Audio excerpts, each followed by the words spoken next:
My hands are shaking right now as I type this. I feel terrible about what I did.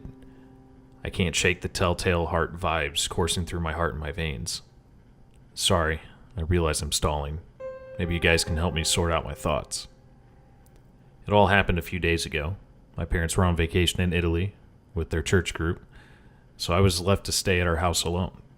I don't have any siblings, so my parents told me to have some friends stay over so I wasn't alone all night. They're pretty overprotective, so it made them feel better to have people stay with me. Usually, they'd never want my boyfriend staying the night, but given the circumstances, they were okay with it. After a few nights of staying with my friends, my boyfriend and I convinced my parents that he could stay over. He promised we'd both be clothed and he could sleep on the couch if I wanted. We had a pizza and played video games until around 10. Then we put on a movie and cuddled a bit on the oversized suede couch. We were both pretty tired after that, so we fell asleep on the couch around 1 in the morning. I was really comfortable on the couch, and I felt really secure with my boyfriend there. That all changed around 3 a.m. I'm not sure what woke me up. It might have been some strange noises or shifting in the air. I sat up on the couch groggy.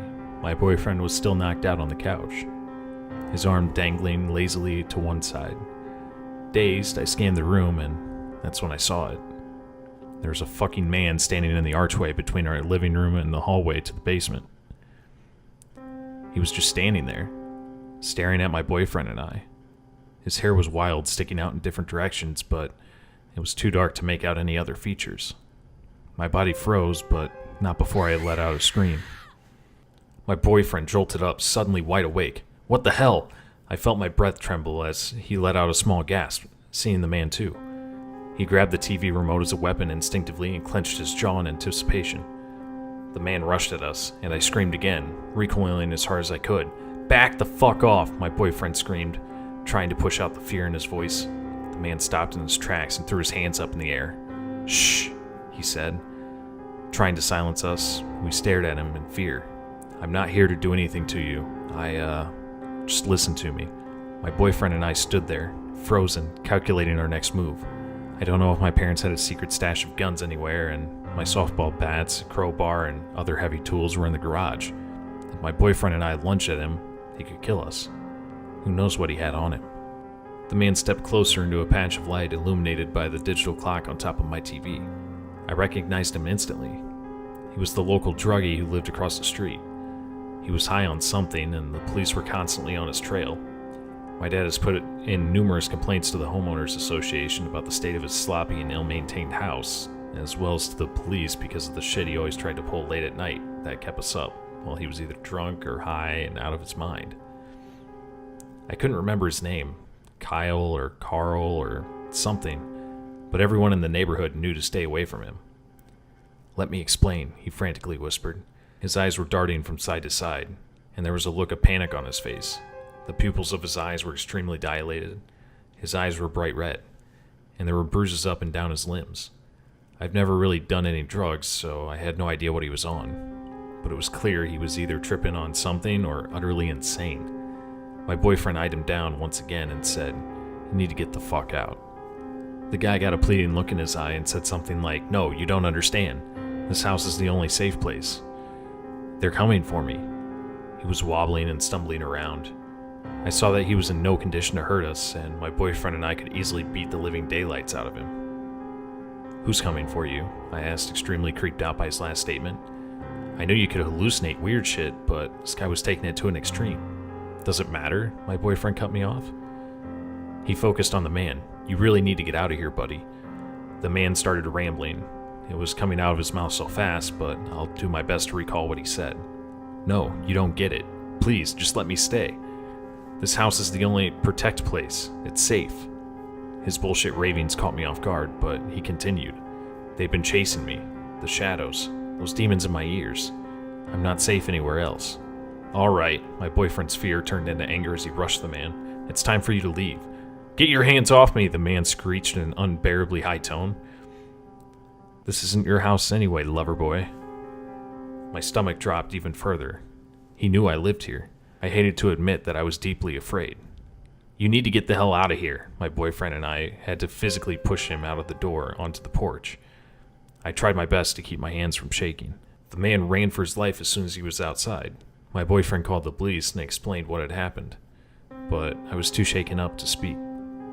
I kept thinking about what the man had said, something about spirits chasing him. What was my house even safe from? If it was all some big drug trip, why would he choose my house? I decided not to think about it and thanked my boyfriend for calling the cops. Understandably, we didn't want to stay in my house after the incident, so he offered to drive me to his where I could stay the night. Since my house was just broken into, I was pretty shaken up and didn't really want to relive it by telling the police the story just yet. So I went upstairs and packed a few things while my boyfriend was handling the police. They searched the house and found that the man had gotten in through the back door leading to the deck. It's a pretty flimsy door, so all he had to do was break the lock and slip in. I was finally able to give the cops my statement, and they went outside to check the backyard and look for the guy while my boyfriend drove me to his house. They were pretty familiar with the man, since he's gotten in trouble for all sorts of things, so they didn't hesitate to believe us and knew exactly who they were looking for. My boyfriend and I did our best to get some sleep on the couches in his basement.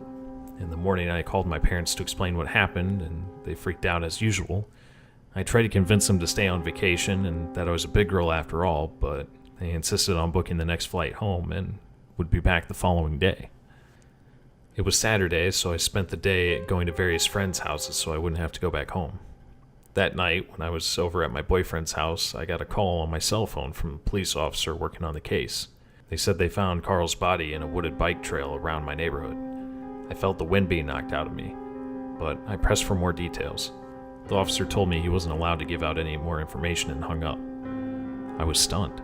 My boyfriend did a quick Google search and found the story had already been leaked into the news.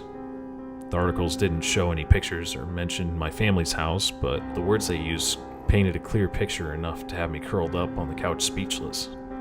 The most reliable articles said that a jogger found Carl's body that morning on the trail and immediately called the police. The chief of police showed up, along with the coroner, to investigate, and what they saw horrified them. Carl was lying in a pool of his own blood. The coroner deduced that he likely died right there, rather than being placed post-mortem, and they whisked away his body. The autopsy showed that Carl died from blunt force trauma, likely from a fall of a great distance. But the trees around that stretched the trail weren't very tall, and they were pretty flimsy. Carl couldn't have just climbed up a tree and killed himself. The worst part, though, is Carl's body was mangled. Not sprawled out from a fall, but physically mangled. His limbs were twisted around his torso in knots. His face was completely disfigured, like someone had been trying to make mashed potatoes out of him. To make it all worse, all of his toes and teeth were completely gone, and his hair was burned off. One witness described him as not even looking human. Right now, the police are trying to find the killer, but something tells me they won't find anyone. My boyfriend dismissed Carl's claims as the rants of a raving lunatic and refuses to entertain the idea that any of it was true, but I couldn't rule out that possibility. I've never believed in demons or anything, but whatever happened to Carl couldn't have been done by a couple of angry drug dealers. What if he really wasn't going to take anything or hurt us, and he really was hiding from something? What if they, whoever they are, got to him? I can't shake the guilty feeling that I led a man, albeit an insane one, to his death. Do you have any advice?